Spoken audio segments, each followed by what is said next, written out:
Yo, what's good? It's your boy Reviews, and heavy spoilers for My Hero Academia Season 7, Episode 8, You Have Been Warned. The episode begins with the creepy Doctor Man in the jail, and my gosh, this man looks defeated. He looks so frail. After the theme song, which in my opinion is really catchy now, we see baby Toya Todoroki crying, still wanting to impress his father. It's so sad that Endeavor's obsession with trying to beat All Might has warped Dabi into wanting to impress his father. They should have released this episode on Father's Day instead of last week's episode. After Dabi fires up, he falls into the water and cools off, and we see All For One confronting him. I was right, I knew it was All For One that got Dabi. It was no surprise. Go check out my TikTok reactions at Boydo Media. But Dabi wakes up in what appears to be some sort of daycare center, and 3 years have passed. It's so weird seeing Dabi's face looking so innocent with his current voice. I just couldn't stop on hearing Connie Springer. At first glance, this daycare center looks like a nice place. All the kids are smiling, they're happy, they're welcoming. So many bright, happy colors in the room. But Toya Todoroki wants to return to his hellish Todoroki family. Despite everything that has happened, he still wants to apologize to his family for what he said and did.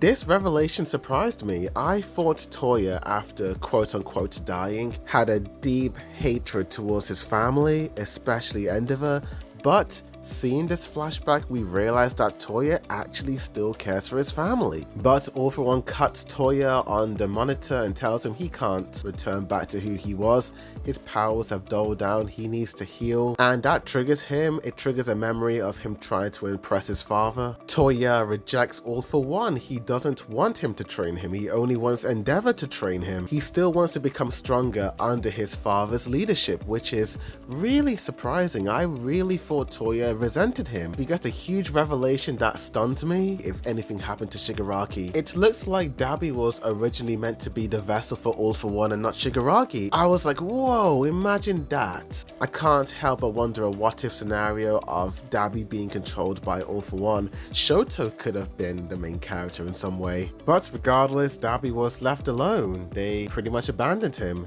They had no use for him because he was seen as a failure. The correlation between Dabi being a failure towards All For One and Dabi being a failure towards Endeavor. The fact that he was, in a way, rejected by the heroes and the villains is so tragic, and it really makes you feel for Dabi. But many years later, Dabi actually returned to the League of Villains. Dabi tells the doctor that he only came back because this is the best place for a funeral. That look in Dabi's eyes told the doctor everything. Dabi's body is barely holding it together. Essentially, Dabi is dying. When Toya returned home, he thought, oh, maybe things are different. But no, things are the same. Endeavor is still being a jerk. Toya's entire life goal and mission, his purpose is to just impress his father, Endeavor Todoroki. Seeing Endeavor still be such a brute towards Shoto and to rely on him to try and surpass All Might showed Toya everything he needed to know. The guys have moved on from him. Of course, we as the audience know that's not truly true, but him being such a young kid at the time, of course he would feel something like that. And we get into the main meat and potatoes of this episode, the fight between Shoto Todoroki and Dabi. The animation was pretty good in this episode, especially the facial expressions on both Dabi and Shoto. The voice actor of Dabi did a phenomenal job. It sounded just like Connie Springer. Dabi goes insane on Shoto, telling him over and over again that he's half-baked, that the boy had everything and still didn't meet his full potential, and the way he's just beating him up, it feels like Dabi is somewhat self-projecting his insecurities onto Shoto Todoroki. In some unfortunate, tragic way, Dabi is jealous of Shoto, jealous that he had the power to become great, but also Dabi hates the fact that Shoto keeps relying on people, surrounding himself with the UA students, and it makes him sick. I think in Dabi's mind,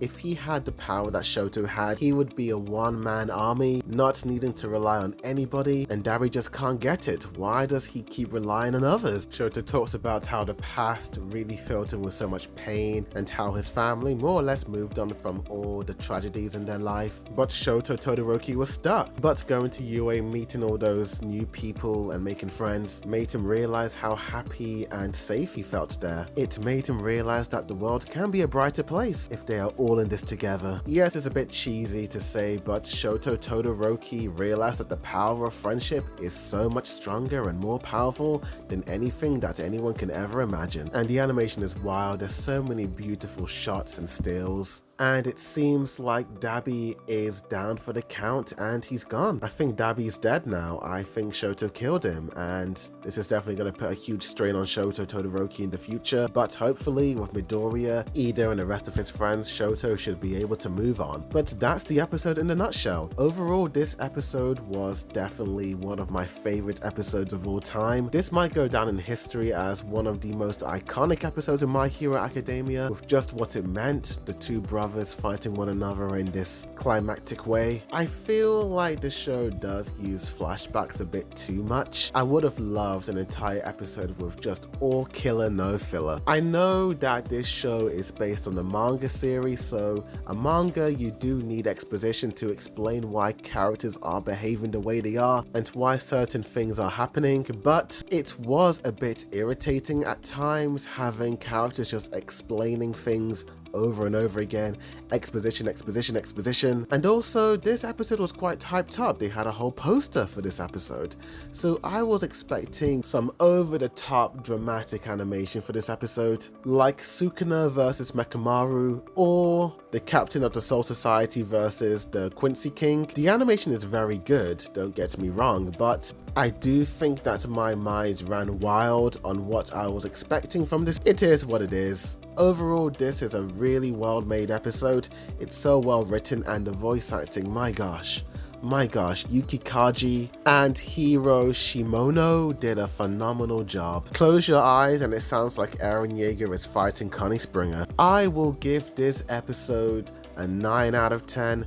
And I'll give it an A. What are my theories for next week? Maybe Shoto buries Dabi, gives him a private funeral, and then probably heads off towards Deku and Bakugo's main battle to help them out. I know Deku is far away from the main battlefield after fighting Toga, so maybe Shoto's gonna help him out. I do wonder how Endeavor's going to feel about the death of Dabi, knowing that his eldest son was killed by his youngest son. He's going to feel so much shame, regret, and guilt from this tragic series of events. And maybe that is what Dabi wanted all along, for Endeavor to feel like the biggest piece of crap in the entire universe. Tell me in the comments down below, what did you guys think of this episode? What did you think of Shoto versus Dabi? Did you like it? Did you hate it? Like this video, subscribe for more anime reactions, reviews, comparisons, breakdowns, rankings, and more. But thank you for watching, and as always, a boy dude review signing out.